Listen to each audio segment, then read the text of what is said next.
Quintin Meyer, we're real close to the Arnold. We're all driving to Columbus tomorrow. You're going to be competing. You want to do really well. You're ranked 8th in the world. How big a role is mental toughness for you?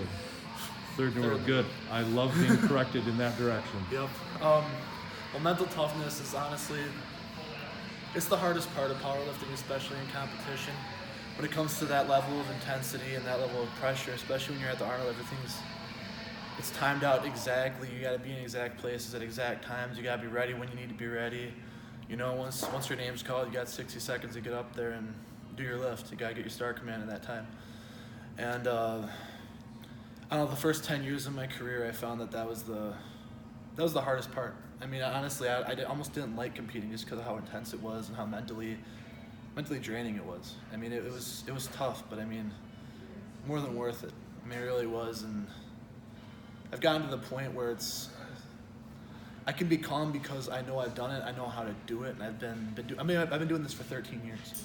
I mean, this is my 58th meet, I believe. So I mean, I got plenty of meets under my belt, lots of experience, and I'm pretty calm. I know, like in 2015, Arnold, I was looking back on Facebook at that today because on the feed or whatever. But I remember like my prepping for it and everything. I was so nervous because that was like my first real big meet after the time I took off in that 2015 Arnold, and I did pretty good actually. I think I got second in juniors, I believe it was. Which, I mean, I was ecstatic for that. And it's crazy looking back because that was 3 years ago and I squatted an absolute max at 735. And that was a tough lift. I was watching it and it was so good slow. To do that on the platform in a competition. Oh yeah, well it's good to hit your maxes and everything. I mean, I'm hoping to squat 880 this year. So I mean, that's quite a big jump even for 3 years.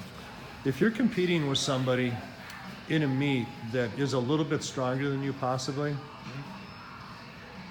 do you still feel like you can beat them because of your attitude and your ability to harness that mental toughness? Oh, I definitely agree with that. I mean, you can have, there's a couple different ways I could answer that question. Kind of depends on who the person is and where they're coming from, because some people, they get too hyped up or they get too optimistic with their openers, and it's just, you gotta make attempts, you gotta, stay in the meet.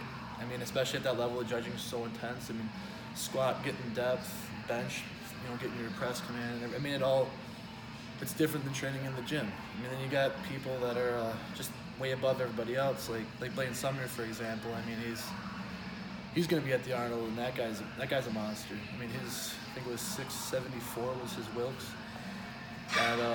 From last year, he placed first in the USAPL, and I mean, you look at his history. I mean, he's bombed quite a few meets in the past. I mean, there is that to consider, but that's, if you watch his lifting, that has happened quite a bit. But I mean, outside of that, there are people that, they'll hit 50, 100 pounds more in the gym than they can at a meet. It's because they don't hold themselves to those standards in the gym, and that makes it rough for them. Have you bombed a meet and then learned from that experience? I've bombed one meet in my 58 meets, and that was in the third year of my career. And in all honesty, my opinion, if you want to be a powerlifter, do meets. Sign up for it and do it. Get in the habit of it, because in the end, that's why you're a powerlifter. You compete. And the thing is I hear it all the time where, well, I don't want to compete until I get to the point where I'm going to do well. And it's like, you don't sign up for anything expecting that you're going to win right away. You got to get the experience. You got to know how the judging works. You got to know how the meet flows. You got to know how the mentality that goes into it. You got to know your commands. I mean, there's so much more to it. If you want to be a powerlifter, do a meet, get the experience. My first meet, I don't know if I mentioned this to you, but my first meet, I squatted 185, I benched 95, and I deadlifted 265 as a 220-pound guy. It's horrible. But it's that experience is what got me started. It's like, you know what? I sucked. I don't want to suck. I want to be better. So that was like my first check mark on the board. I don't care what you do in the gym. Your meet is your first. This is what I did. I don't care if you squat 500 pounds in the gym. If you can't hit your commands or anything, I mean, you might as well squat 300. Go to a meet. Make it official. That's sound advice. See you in Columbus. Good luck. Yeah, I'm excited.